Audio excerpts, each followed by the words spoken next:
말씀의 시간입니다. 우리 아침 예배로 하나님 앞에 함께 나가겠습니다. 오늘은 요한복음 2장 13절에서 22절까지의 말씀을 우리 함께 읽으시고 하나님 말씀 나누겠습니다.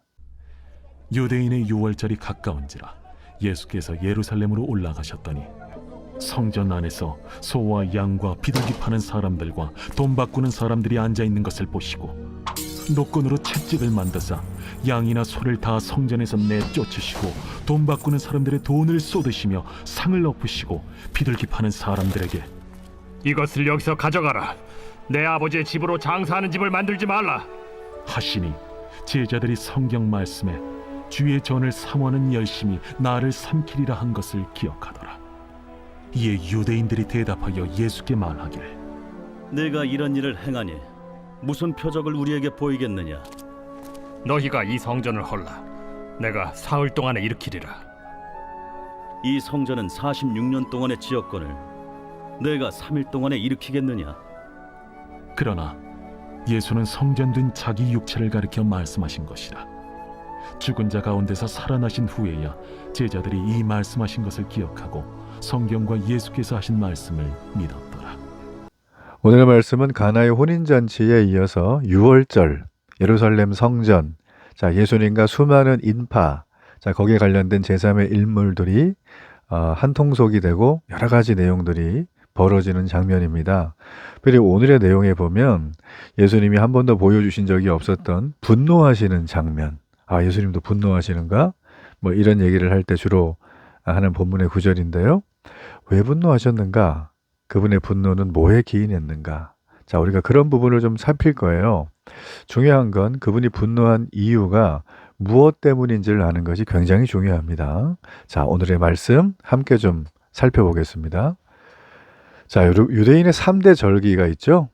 그 중에 하나가 유월절입니다. 유월절이 되면 우리 이스라엘뿐만 아니라 전 이스라엘 주변의 나라들에 살고 있었던 유대인들까지, 개종한 유대인들까지, 모든 사람들이 예루살렘 성전에서 절기를 지켜야 되는 거룩한 의무가 있었습니다. 그래서 모든 사람은 남자를 말하는 거죠. 성인이 된 유대인을 말하는 것입니다. 멀리서 오다 보니까 걸어오겠죠. 대부분 다. 보통 며칠 길면 한 달 이상씩 올 수도 있는 그런 거리에서 오다 보니까 아무래도 좀 오다 보면 여러 가지 어려움이 있죠. 먹는 거, 자는 거. 특별히 이 지금 6월절엔 절기 제사를 드려야 되는데 거기 여러 가지 동물들, 이렇게 제물로 드릴 동물을 갖고 와야 되잖아요. 그리고 또 여기 오게 되면 이렇게 성전에 들어갈 때 성전세를 내야 되거든요. 그런데 자기 나라에서 쓰던 그 화폐 단위하고 이 성전에 쓰던 화폐 단위가 좀 다르거든요, 이게. 그러다 보니까 그들이 올 때 이걸 미리 준비를 해올 수 있는 사람이 거의 없었어요. 그래서 어떻게 됐냐면 오늘 여기 말씀해 보니까 유대 전 지역과 로마의 통치 지역, 먼 나라에서부터 예루살렘의 유월절을 지키기 위해서 왔던 예배자들이 제물을 사야 되는 거죠. 유월절 지키려면 제사 드려야 되는데 제물이 없잖아요. 그 제물이 또 흠 있는 거 있으면 안 되거든요. 데리고 오다가 다리가 부러지거나 귀가 날아가거나 그러면 이 온전한 제물이 안 돼서 제물로 쓸 수가 없었어요. 그러니까 그냥 애초에 여기 와서 사는 게 나아요. 그죠? 그리고 제물을 구하는 것도 중요한데 또 성전세를 납부해야 될 동전. 이걸 또 준비해야 된다고 말씀드렸잖아요. 그래서 이 두 가지를 예루살렘 성전 주변에는 마치 돗대기 시장처럼, 이 번개장터처럼 그냥 쫙 사람들이 있으면서 환전하고 물건 사고 파는 그런 장소였어요. 예수님이 이 광경을 보셨어요. 이 광경을. 그래서 여러분, 우리 여기 보게 되어지면 15절에 보면 노끈으로 채찍을 만드셨다 그랬죠. 이게 무슨 우리가 박스맨은 그 정도 노끈 생각하시면 안 돼요. 아주 상당히 무서운 겁니다. 이걸 가지고 성전에서 물건 파는 사람, 돈 바꾸는 사람 막 돈을 쏟아내고 상을 엎고, 이걸 한번 우리가 머릿속에 상상을 해보면 예수님 바로 그냥 현장 형사입건이죠. 사유재산 기물 파괴. 지금 이제 이런 상황이 됐어요. 웃으면 안 되는데. 예수님이 굳이 15절 같은 행동을 하실 만큼 예, 분노하신 이유가 뭘까요? 자, 여기 16절을 보세요. 이렇게 돼 있죠? 비둘기 파는 사람들에게 이르시되 이것을 여기서 가져가라. 너희들의 장사 물품이죠. 내 아버지의 집으로 장사하는 집을 만들지 말라라고 했습니다. 예. 자, 이 내 아버지의 집으로 장사하는 집을 만들지 말라. 이 집은 만민이 기도하는 집이다. 뭐 다른 복음서에는 그렇게도 나와 있는데 요한복음은 특이하게 이런 표현이 있어요. 사실 이거는 17절의 말씀, 예, 제자들이 성경 말씀에 주의 존을 사모하는 열심이 나를 삼키리라 한 것을 기억하더라. 사실 매칭은 좀 덜 되는 본문이긴 하지만 제자들이 예수님의 이 행동을 보고 주의 존을 사모하는 열심이 이런 행동을 하시는 거예요. 제자들 굉장히 놀랐을 거예요. 이 여러분 특별히 우리가 여기 좀 하나 알아야 될 것은 예수님이 지금 예루살렘에서 이렇게 올라와서 활동하신 거죠. 성전에서. 이 복음서에 보면 예수님이 예루살렘에 올라가시고 성전에서 활동한 거는 거의 마지막 고난주간쯤에 나와요. 뒷부분에. 근데 지금 요한복음은 뭐 넘기자마자 바로 첫 장부터 지금 나오고 있잖아요. 그리고 예수님이 예루살렘에 자주 가세요. 그러니까 요한복음은 시간 순서로 쓴 게 아니에요. 예, 여러분 그걸 좀 아셔야 돼요. 예. 그래서 요한복음이 지금 나와 있는 이 대목 속에 아니 예수님이 이렇게 분노하실 정도의 광경 그리고 그 광경에 대한 집행 그리고 거기에 대한 제자들의 이 성경 말씀을 기억하는 그 내용들 자 그런 걸 우리가 한번 쭉 살폈어요. 17절까지. 여러분 어떤 생각이 드세요? 굳이 저 정도 하셔야 될까? 그냥 이렇게 확성기 딱 키시고 여러분은 그러시면 안 됩니다. 자 재물과 이 환전하는 건 이해가 가지만 이거는 이 성전 여기서 성전은 성전 종류가 여러 가지가 있어요. 그 안에 뭐 제사장의 성전 또 집례자들의 성전 뭐 또 여기 뭐 민족들의 성전 이렇게 있는데 이방인의 뜰 성전 안에 이방인의 뜰이라고 하는 외곽이 있어요. 지금 거기서 물건을 판 거거든요. 예수님이 거기서 지금 얘기하시는 거예요. 당신들 여기서 이러지 말고 성전 들어오기 전에 저 건너편 언덕 있지 기드론 언덕 자 거기 가가지고 거기서 물건을 팔고 사갖고 오면 되지 왜 여기서 하는가. 자 이렇게 신사적으로 매너 있게 말할 수도 있었겠죠. 전 생각해봐요. 왜 예수님이 굳이 그렇게 대화로 하지 않으시고 폭력을 일삼으면서 우리가 볼 땐 폭력이죠. 남의 사유재산 침해하면서 이렇게 할까. 자 그래서 많은 사람들이 이거를 도덕적인 어떤 해석으로 가미를 하면 예수님도 범법자가 아니냐. 뭐 이렇게 하면서 로마가 십자가에 처형을 할 때 유대 제사장들의 이 죄목 중에 하나인 반란죄, 질서를 흐트리는 죄. 자, 이런 것들을 예수님이 했다고 하는 근거로 또 되는 분들이 있어요. 그건 좀 너무 많이 나간 거예요. 저는 생각하기를 예수님의 그 심정을 좀 헤아리면 좋겠어요. 굳이 지금 예수님이 이렇게까지 하셔야 될 이유가 뭘까? 네. 자, 다윗처럼 성전을 사모하셨기에 성전이 더럽혀지는 것을 보고 안타까움과 분노를 느끼신 거예요. 어떻게? 물질주의로. 그죠? 성전이 물질주의로 인간적인 어떤 좀 수단으로 변해지는 것들. 자, 지금 이걸 보고 예수님이 분노를 하셨다라고 저는 생각을 하고 그렇게 느껴집니다. 여러분 이 대목에서 우리가 좀 적용해야 될 부분. 하나님 아버지의 집인 성전, 지금 말하면 교회를 말하는 거죠.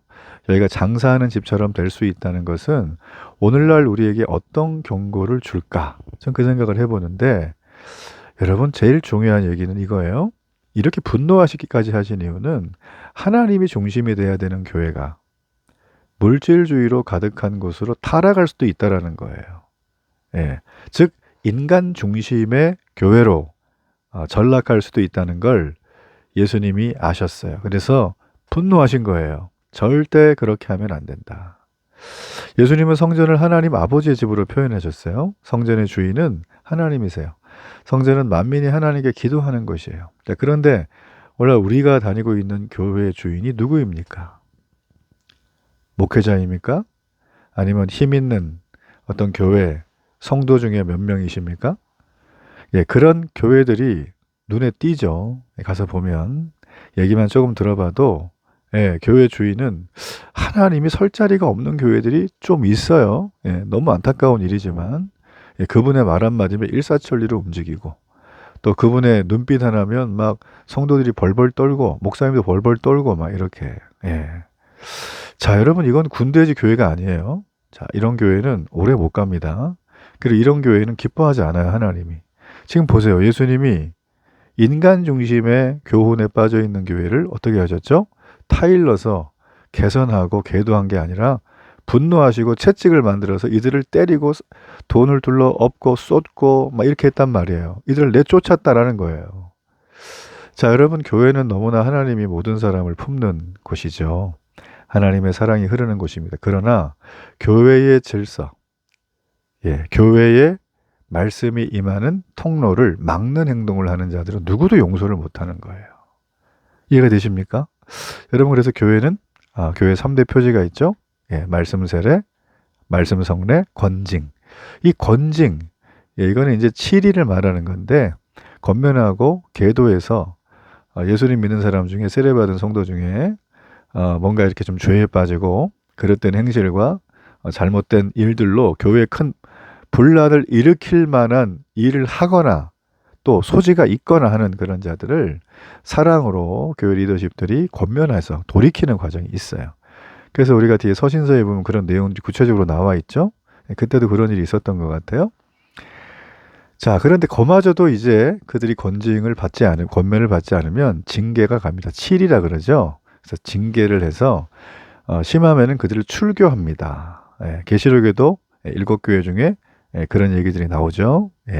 너희들이 돌이키라는 거예요. 빨리 회개하라는 거예요. 안 그러면 촛대를 옮기시겠다라는 거예요. 무서운 얘기예요, 이거는. 굉장히 무서운 얘기예요. 여러분, 그러므로 우리가 정말 조심해야 될 건 있어요. 교회 안에서 성도들끼리 너무 사이좋고 행복하고 즐겁고 뭐 이런 거 너무 다 좋아요. 너무 다 좋은데 여러분, 너무너무 좋은데 우리가 그 사람 중심으로 교회가 운영되거나 움직여지면 안 돼요. 우리가 하나님 말씀을 따라가야지 사람의 눈치를 봐서는 절대 안 된다는 거. 여러분, 이게 정말 중요한 일이고요. 그리고 또 교회가 세상처럼 돈을 벌어놓고 쌓아두는 곳이 돼서는 안 돼요. 우리가 성경적인 방법으로 재정을 마련하고 섬김과 전도와 선교를 위해서 재정을 잘 쓰는 곳이 교회라는 거죠. 그래서 교회가 돈이 많다. 전 이게 자랑이 될 수 없다고 봅니다. 교회가 왜 돈이 많아야 되죠? 그렇다고 또 교회가 가난할 필요는 없어요. 하나님이 주인이시기 때문에. 여러분, 그러므로 우리가 교회가 인간 중심주의로 빠지는 것도 경계해야 되지만 어떻게 재정을 마련하고 어떻게 쓸 것인가에 대한 그런 아주 대화들도 충분히 오가야 한다라는 것이죠. 그런데 그게 요즘 시대 트렌드에 맞춰서가 아니라 우리 여러분 잘 아는 것처럼 저희는 장로교회죠. 저희는 교단 헌법에 벌써 이런 부분들이 상세하게 나와 있어요. 그래서 그런 거를 충분히 서로 말씀 앞에서 보고 잘 나누면서 우리 교회에 맞게 만들어가는 것이 매우 중요하다라는 것입니다. 자, 17절이 그랬고요. 이제 18절부터 마지막 절까지를 보면 예수님의 행동을 보고 사람들이 좀 열받았겠죠. 그래서 어떻게 합니까? 뭐 이런 일을 행하는데 무슨 표적을 우리에게 보이겠냐. 열받은 거 반, 두려운 거 반, 또 막 뭔가 좀 여러 가지가 있겠죠. 그랬더니 예수님이 19절에 너희가 이 성전을 헐라 내가 사흘 동안에 일으키겠다라 그랬어요. 그랬더니 유대인들의 대답이 재밌어요. 아니, 이 성전은 지금 46년 동안 지어졌는데 아니 네가 헐고 3일 만에 일으키겠다고? 이게 말도 안 되는 소리다. 자, 여기까지가 지금 이제 내용이에요. 근데 21절에 보면 어떻게 돼 있나요? 예수님은 이 성전을 헐라라고 했던 것은 자기 육체를 가리켜 말씀하신 것이다. 이렇게 돼 있어요. 그리고 나서 22절에 보면 지금 이 상황 속에서는 예수님의 이 말이 도대체 이해가 안 됐어요. 누구에게? 군중들에게, 물건 팔다 쫓겨난 사람들에게, 또 제자들에게까지 이해가 안 됐는데, 자, 22절에 보면 예수님이 돌아가시고 부활하셔서 살아나신 다음에 제자들이 이 말씀한 걸 이때 기억을 한 거예요. 이 성전을 헐라 내가 사흘 동안 일으키겠다. 그러면서 성경과 예수님이 하신 말씀을 믿었더라라는 거예요. 참 재밌는 얘기예요. 그러니까 믿는 과정이 지금 여기서 바로 일어난 게 아니에요. 아니 예수님이신데 예수님이 다 와가지고 막 하는데 예수님 보는데도 믿음이 안 생긴다는 거죠. 여러분 그게 우리 인간의 모습이에요. 예수님이 앞에 계셔도 안 믿어요 사람들은. 예, 정말 선택되고 준비된 소수의 사람들이 예수님이 믿어지는 거죠. 그러나 여기서 더 하나 핵심은 말씀이 기억났어요. 그렇죠? 지금 예수님이 했던 이 말씀, 얼토당토한 말씀, 자 이게 나중에 기억이 났어요. 그래서 이 말씀이 기억났더니 어떻게 해요? 믿었더라. 여러분 믿음은 들음에서 나고 들음은 그리스도의 말씀이에요. 믿음을 갖고 싶고 믿음이 좋아지길 원한다면 말씀이 내 안에 줄줄줄줄 흘러야 돼요. 안 지나서나 말씀 생각, 식기도할 때도 말씀 가지고 기도하고 운전할 때도 그렇게 기도하고 일할 때도 그렇게 말씀 가지고 기도하고. 자, 이 말씀이 흐르는 사람이 어떤 사람? 성도. 말씀이 흐르는 사람이 크리스찬이라는 게 여러분 우리가 이 말씀을 통해서 알 수 있는 대목이라는 거죠. 예. 여러분 그러므로 예수님의 죽음과 부활로 새 성전을 세우셨다는 것을 통해서 우리가 알아야 될 영적 레슨이 무엇일까요? 예. 여기 보게 되어지면 예수님께서 세우신 새 성전은 그분의 죽으심이 있었기 때문에 가능한 거죠. 예수님은 말로 새 성전을 세운 게 아닙니다. 십자가에서 피 흘리고 죽으심으로 그것을 세우셨어요. 자, 예수님이 새 성전을 자신의 헌신과 희생으로 세우셨다면 우리도 교회를 새롭게 할 때 이런 예수님처럼 피 흘림의 희생이 우리에게 필요합니다. 희생을 각오해야 되는 거죠. 교회를 새롭게 하는 것은 말로 되는 게 아니라 예수님이 모범으로 보여주셨던 것처럼 눈물의 노력과 희생이 필요해요. 그래서 요즘에 많이 교계에서 통용되는 또 책들에도 나오고 있는 단어 중에 가나안 성도라는 단어가 있죠. 가나안 성도. 여러분 아시죠? 가나안이 가나안 땅에 있던 성도인가 그게 아니라 이 뒤집어 보세요. 교회 안 나가는 성도를 가리켜요. 저는 교회 안 나가는 성도를 성도라고 부르기가 참 민망하다고 봅니다. 뭐 여러 가지 이유가 있어요. 몸이 아파서 못 오시거나 직장이 갑자기 막 주야간 파트로 해가지고 막 해외 파견을 갔다라거나 뭐 나라 지키는 일 때문에 그런다. 그래서 이런 것 좀은 저 이해를 합니다. 충분히. 여러 번 제가 말씀드렸어요. 그런데 내가 갈 수 있고 시간 있고 다 되는데 안 가는 분들, 그런데 내가 믿고 있다라고 하는 분들, 자 이거 정말 넌센스예요. 자 여러분 교회는 우리가요 내 기분과 상황에 맞섰을 때 가는 곳이 아니에요. 신앙이 아예 없는 비신자와 다름없는 사람들은 뭐 그냥 이렇게 넌외로하고 내가 세례도 받고 심지어 모태신앙이고 신앙생활도 구력이 꽤 되고 말 그대로 뭐 경험도 있고 영적인 어떤 지식도 있고 또 하나님에 대한 어떤 관계들도 있는데 지금 안 나간다는 분들은 정신 바짝 차리셔야 돼요. 내가 교회를 왜 안 나가고 있는가? 이런 주제를 고민하지 말고 정말 복음이 강단에서 바르게 선포되고 또 하나님에 대한 예배가 살아있는 그리고 하나님에 대한 마음과 열심이 있는 규모는 상관없어요. 작은 교회든 큰 교회든 상관없습니다. 여러분이 자주 갈 수 있고 쉽게 갈 수 있는 곳으로 가시길 바라요. 막 차 타고 1시간 저희가 추천하지 않습니다. 차 타고 막 몇십 분 가는 거 정말 부득이한 경우를 제외하고는 가까운 곳으로 그냥 가세요. 가까운 곳으로 가셔서 저 안 나가 성도였는데 이제 나갈랍니다. 나올게요. 이렇게 좀 고백하시기를 바라요. 자, 왜 그러냐면 예수님이 오늘 교회를 새롭게 하기 위해서 어떻게 하셨죠? 말로 권면한 게 아니에요.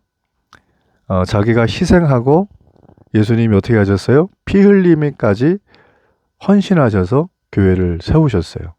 여러분 우리가 교회를 세울 때 이 정도 헌신과 희생이 있어야 됩니다. 우리가 교회에 대해서 문제점만 보이고 불평만 열심히 하고 뭐 이런 거는 사실 3살짜리 애들도 다 할 수 있어요. 여기 오늘 밥이 맛없어요. 다 할 수 있는 거 이런 얘기는. 그런데 중요한 건 내가 그 불평과 문제의 내용을 제거하는 데 참여해야 되고 그를 위해서 내가 시간과 물질과 나의 봉사와 나의 어떤 달란트를 희생하는 그 자리까지 나가줘야 되는 거예요. 왜냐하면 예수님이 교회를 그렇게 돌보셨기 때문이에요.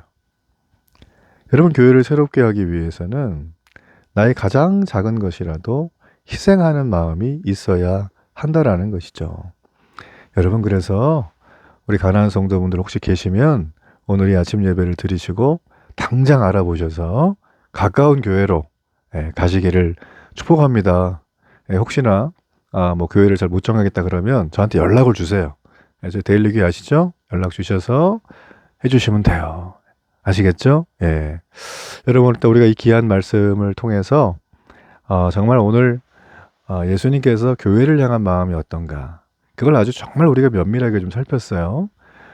예수님은 늘 우리가 교회가 새롭게 되기를 원하세요.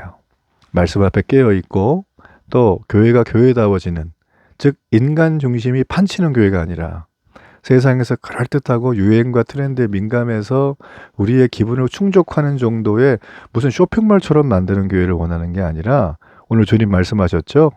예, 교회를 피 흘리기까지 희생을 해서라도 새롭게 만들어야 되는 게 누구에게 있다? 우리에게 책임이 있다라는 거예요. 그 일은 목회자 혼자 하는 게 아닙니다. 우리 성도들이 함께 세워가는 거예요. 여러분, 그래서 목사님 혼자 뛰어다니는 교회는 건강하지 않아요. 많이 모여도. 온 성도가 다 자기가 해야 될 일을 찾아서 이 십자가 지는 마음으로 해야 돼요. 뭐 누가 요즘 시간 많은 사람 어디 있나? 다 바쁘죠. 근데 시간 내서 와서 교회 청소도 하시고, 뭐 저녁에 너무 졸리죠. 그러나 시간 내서 와서 예배하면서 기도 같이 하시고 교회를 세워가는, 자, 이런 것들이 십자가 지는 것들이에요. 이해가 되시죠? 자, 우리 그런 마음 가지고 오늘 예수님이 사랑하는 이 교회를 여러분도 함께 사랑하며 여러분의 헌신으로 섬기기를 축복합니다. 결단의 기도를 드리겠습니다. 살아계신 하나님, 너무나 감사합니다. 우리 예수님이 자신의 몸을 들여 사흘 만에 세운 이 성전, 나도 주님의 피 흘림처럼 희생하며 헌신하길 원합니다.